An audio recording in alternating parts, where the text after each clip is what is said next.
I found the top 5 districts for Singapore public housing. But you may ask, how do we even define the top 5 public housing estates? Fundamentally, I'll base it on the most transacted volume, which means the most number of flats sold or bought within the estate, because that will also mean the most interest between buyers and sellers, and many people are interested in this area to live in. And for the purpose of this video, I will be specific to HDB districts only. So we are looking at all these common heartland places. I'm excluding any form of private property districts that is out of discussion today. Also, I want to cover a bit on the minimum occupation period. In short, we call it MOP. Now, you should know that the MOP of Singapore public housing flats generally default at 5 years, unless you're going for those prime location housing where their MOP is 10 years. And this MOP is calculated from the date you collect the keys to your flat and excludes any period where you do not occupy the flat. For example, when the whole flat is rented out or there is an infringement of the lease. You see, the HDB rules are very strict. You can only sell or rent out the entire unit when you have fulfilled the MOP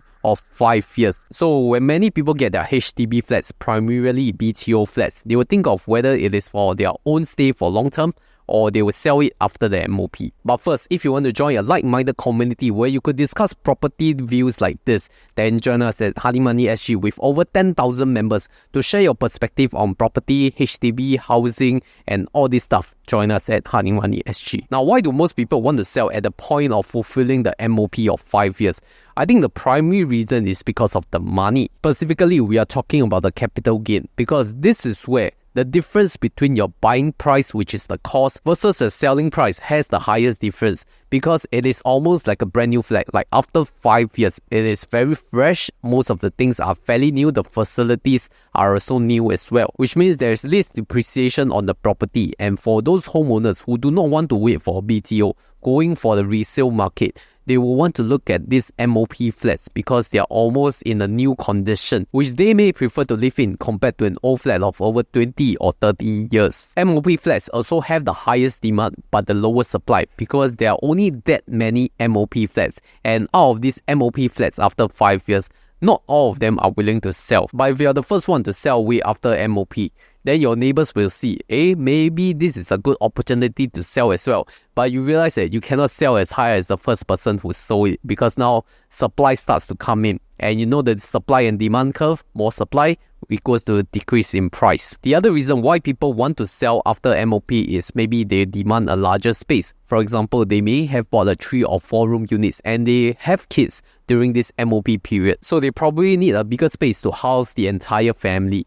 And also they may not be pleased with their current neighbors. They need to move to a new location with new neighbors and maybe enjoy more facilities, for example, in the condominium. Also because the couple may have significantly higher incomes over this period of 5 years and they are able to afford homes in better locations or bigger houses. So that's why they want to sell it and move to a better or nicer place. Now, if you want to sell your flat after MOP, then do consider using my sponsor, which is Ohmyhome, offering 1% commission. This is a fairly reasonable rate, and with the use of HomerAI, it will help you evaluate your home value faster. With HomerAI, you can get accurate home valuation and insights. Also get a $5 NTUC voucher. HomerAI helps you sell your home for more. Sign up with your mobile number and register using SingPass. And in this video specifically, I will show you how you could use HomerAI by Ohmyhome to help you in your property journey. Now, I asked Ohmyhome to collect the data from January to September 2023 for the housing transactions in terms of volume,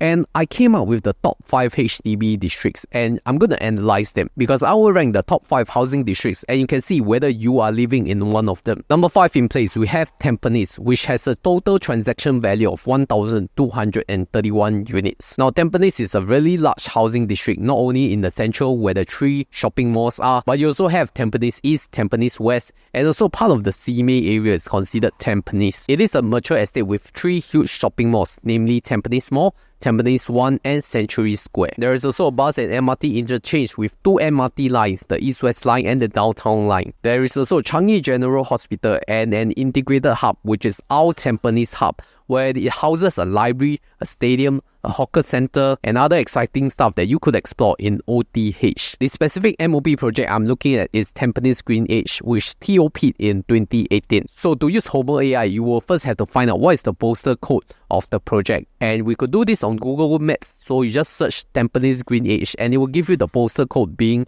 527494. Now input the postal code to HomerAI, select the floor and unit. Example, I will choose the 6th floor and the first unit, which is 01. So for a 4-room flat, that is 93 square meters. And the evaluation by HomerAI is around $660,000. You could also use these Ohmyhome calculators for Tampines Green Edge. If we look at just the cost price of Tampines Green Edge, the BTO price starts at $258,000 for the 4-room flat. So for a 6th floor unit, I will estimate that to be around $333,000. And I will use the calculators from HomerAI to help me. Starting with the mortgage calculator, if we just took a 90% home loan on that $333,000, by the end of the MOB period, the outstanding loan should be around $260,000.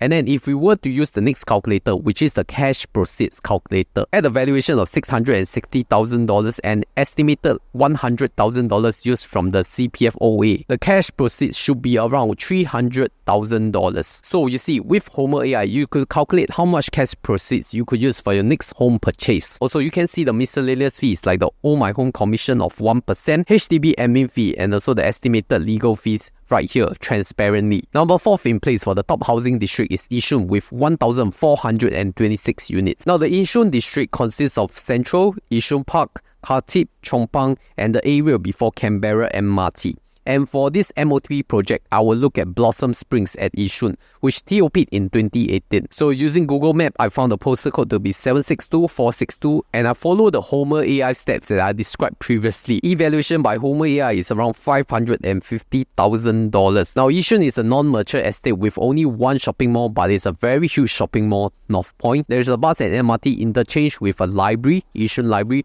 and also the hospital being Khoo-Teck-Puat Hospital. Now the thing about living in Yishun is that because Yishun is so huge, you may need some feeder buses to get to Yishun Central before you can commute to the town's area. So for those of you living in the Yishun Park area, you will know what I'm talking about, because in the morning peak and evening peak, everyone will have to take a feeder bus, the bus or MRT interchange, and commute. Third in place for housing district, we have Sengkang with 1,456 units. Now Sengkang will consist of the central area, with the east area being Anchorvale and the west area being Fernvale. Specifically, I will look at the MOB project of Anchorvale Parkview, which TOP'd in 2018. Postal code 541338 and evaluation by HomerAI around $590,000. Sengkang is a non-mature estate with 2 shopping malls, Campus 1 and the more recent Seletar Mall. They also have a bus and MRT interchange with a library and also the hospital being Sengkang General Hospital. Sengkang is also one of the few districts with LRT connections to connect to the central area and of course to the Anchorvale and Fernvale area. If you look at this Anchorvale Parkview project itself, it is also very close to the Sengkang Stadium, where there is an active SG gym, pool, sports hall, which means you don't need for condo facilities because you could go on a very affordable sport facilities in these stadiums. Moving to second in place, we have Punggol with 1,599 units transacted. The Punggol area will include mainly Punggol Central and of course the North Shore area. The specific project I will talk about is Punggol Bayview, which TOP'd in 2018. Postal code being 822322 and the evaluation by HomerAI around $640,000.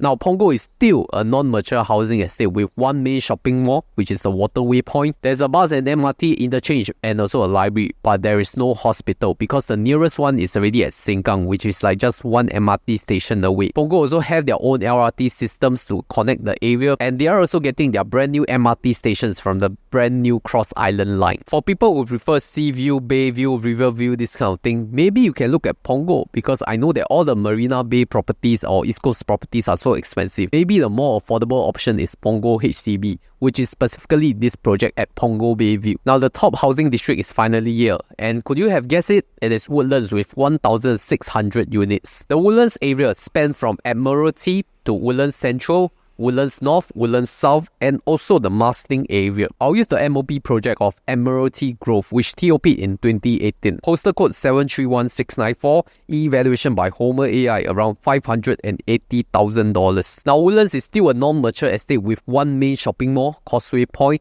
and a bus and MRT interchange, and a brand new hospital which is still constructing at Woodlands Hospital, and they do have a library building as well just beside Causeway Point. Now for people who are staying in Woodlands, maybe the time they take to travel to JB is much faster than the time they go to Orchard. And you know, with the cost of living in Singapore being so expensive, all the Singaporeans love to chong to JB to buy cheaper goods, which is good news for the Woodlands residents because all they need to do to travel to Malaysia is just one short bus ride from Woodlands Interchange to Woodlands Immigration Checkpoint. So you see, after I have discussed all these top housing districts in Singapore, what do all of them have in common? They have a town centre with a major shopping mall. They have very good transportation options like the bus and MRT interchange, and they probably have a library which is essential for families to take their kids there to read. Active SG is a good to have if you prefer to have sports facilities but do not want to pay condo maintenance fees. And one very important thing as well is healthcare, specifically the hospitals, because you realize all these top housing districts have their own hospital. So if you're also one of them who want to sell your flat after MOP,